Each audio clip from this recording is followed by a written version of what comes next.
विष्णु के वाहन गरुड़ी सत्संग सुनने के लिए गया गुजरा जो पक्षी है कौवा, उनके पास गए हैं सत्संग सुनने।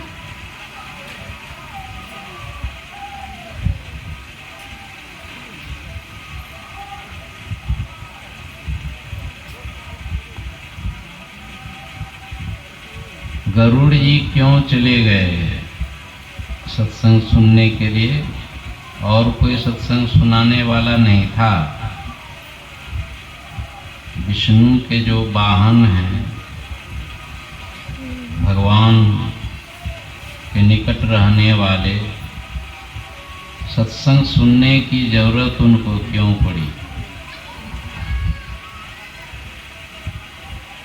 इसलिए कि गरुड़ के मन में दुविधा हो गई, भ्रम हो गया। इसलिए उस भ्रम को दूर करने के लिए वे सत्संग में गए। हम लोग भी संसार में दुविधा में हैं, भ्रम में पड़े हुए हैं, जीवन जा रहा है। एक दिन तो जीवन का अंत होना ही होना है। आए हैं सो जाएंगे, राजा रंग फकीर, सबको जाना पड़ेगा। दुविधा में यदि चले गए तब दुविधा में दोनों गए, माया मिली ना राम, उस बेचारे को कुछ नहीं मिलता है। ऐसे ही दुनिया से चले जाते हैं, पतन हो जाता है, 84 लाख जोनी में भटकना पड़ता है। फिर कब मनुष्य शरीर मिलेगा? इसलिए मनुष्य शरीर मिला है तो हम लोगों को दुविधा दूर कर लेनी चाहिए। यही एक असली काम है। कम पढ़े लिखे हैं या ज़्यादा पढ़े लिखे हैं, अमीर हैं या गरीब हैं, नीच जाति के हैं, उच्च जाति के हैं, स्त्री हैं, पुरुष हैं, मृत्यु के पहले दुविधा को दूर करना ही असली काम, नहीं तो कुछ नहीं मिलेगा, दोबारा मनुष्य शरीर भी नहीं मिलेगा। तो दुविधा दूर करने के लिए कागभूषुंडी जी के पास वे कैसे चले गए और उनको दुविधा कहाँ हुई? जब भगवान राम और लक्ष्मण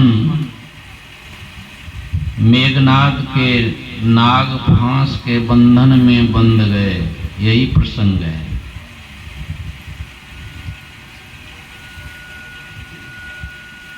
तो रामदल में हाहाकार मच गया। अब क्या होगा?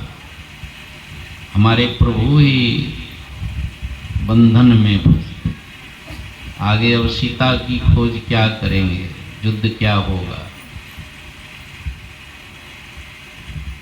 तो बंधन से पहले राम जी मुक्त होंगे तब तो आगे लड़ाई होगी।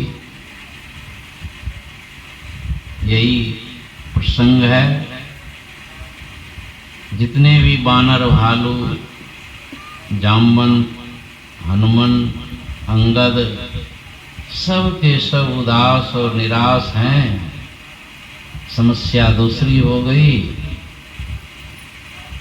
उसी समय नारद बाबा आते हैं और कहते हैं, आप लोग उदास क्यों हैं?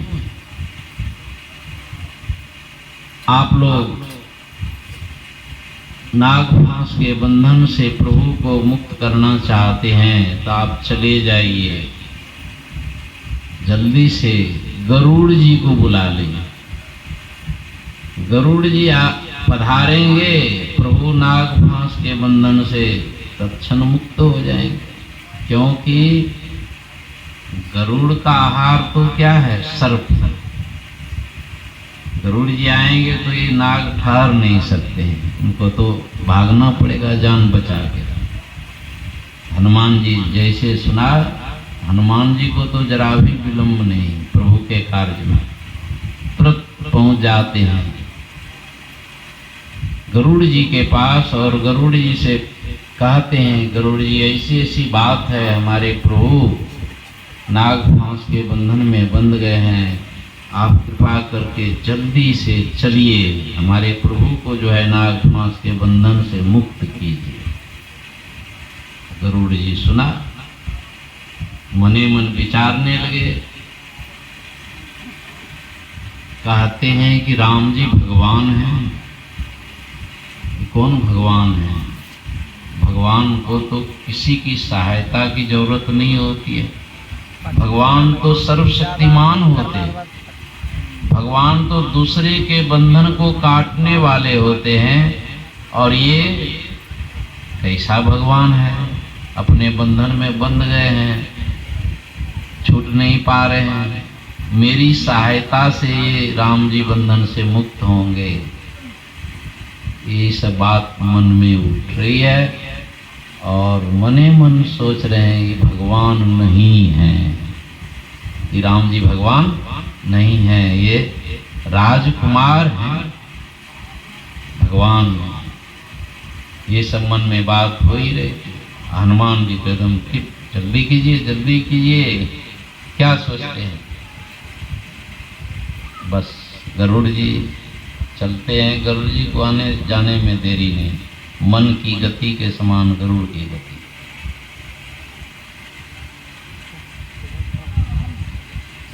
जैसे गरुड़ जी पधारते हैं वैसे नाग ठहरेगा, जैसे देखा गरुड़ आ रहा है तो खा ही जाएगा, इसलिए आने के तुरंत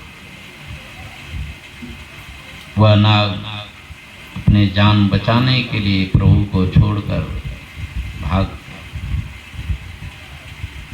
बंधन से मुक्त हो गए प्रभु। राम दल में खुशहाली आ गई, जय जयकार होने लगा, गरुड़ जी की जय जयकार होने लगी, गरुड़ जी की कृपा से हमारे राम जी मुक्त हो गए, मुक्त हो गए, जय जयकार। और गरुड़ जी फेरा में पड़ गए। क्या फेरा? ये भगवान नहीं है, ये साधारण राजकुमार हैं, भगवान। अब उनकी बेचैनी बढ़ गई। दुविधा में जो जीते हैं उनको जीवन में शांति नहीं मिलती है, तो गरुड़ जी के भी मन में अशांति आ गई, संशय हो गया, दुखी हो गए, और इसी दुविधा को दूर करने के लिए वे भटकने लगे। कोई बता दे, कोई समझा दे ये भगवान है। मैं तो अपने नजरों से देखा हूं कि ये भगवान नहीं है, मेरे नजर में ये भगवान नहीं है, कोई समझा दे। भटकते हैं लेकिन कोई समझाने के लिए तैयार नहीं होते हैं, क्योंकि गरुड़ बड़े अहंकारी थे, शक्तिशाली भी थे, विष्णु का वाहन है। ऋषि मुनियों के पास जाते हैं लेकिन कोई समझाने के लिए तैयार नहीं है कि ये जल्दी समझने वाले नहीं हैं, इसलिए दूसरे जगह भेजते हैं। वहाँ भी जाते हैं तो वहाँ भी सारी बातें सुनते हैं, फिर वहाँ भी कोई समझाने के लिए, कौन समझाने के लिए तैयार है, जल्दी समझने वाले नहीं। तो इस तरह भटकते भटकते ब्रह्मा जी के पास पहुंचे। ब्रह्मा जी से भी कहते हैं कि देखिए, दुनिया सब कोई कहते हैं कि ये भगवान है, राम जी भगवान है, लेकिन मेरे नज़रों में ये भगवान नहीं है। कहा क्या हुआ? सारी बातें कह करके सुनाते हैं। ऐसे ऐसे नाग फांस के बंधन में बंधे थे, मेरे आने के बाद जो है वे नाग फांस के बंधन से मुक्त हुए। तो बताइए वो भगवान है? भगवान को तो किसी की सहायता की जरूरत नहीं होती है, भगवान तो दूसरे के बंधन को काटने वाले होते हैं। मेरे नज़र में भगवान नहीं है, यदि आप उनको समझा दीजिए कि ये भगवान है। तो ब्रह्मा जी भी जो है बहाना बना लिया कि मुझे फुर्सत नहीं है कि मैं आपको समझाऊं। व्याकुलता और बढ़ गई। तो उनकी व्याकुलता को देख करके ब्रह्मा जी कहते हैं कि देखिए, हमारे ऊपर सृष्टि का बहुत बड़ा भार है, आपको समझाने के लिए हमको फुर्सत नहीं है, क्योंकि थोड़े देर में तो आप समझेंगे नहीं। देखते हैं ना, 2-4 को बाल बच्चा हो जाता है गृहस्थी वाले को, तो कहता है हमको सत्संग में आने का फुर्सत नहीं, घर है, परिवार है, फुर्सत नहीं।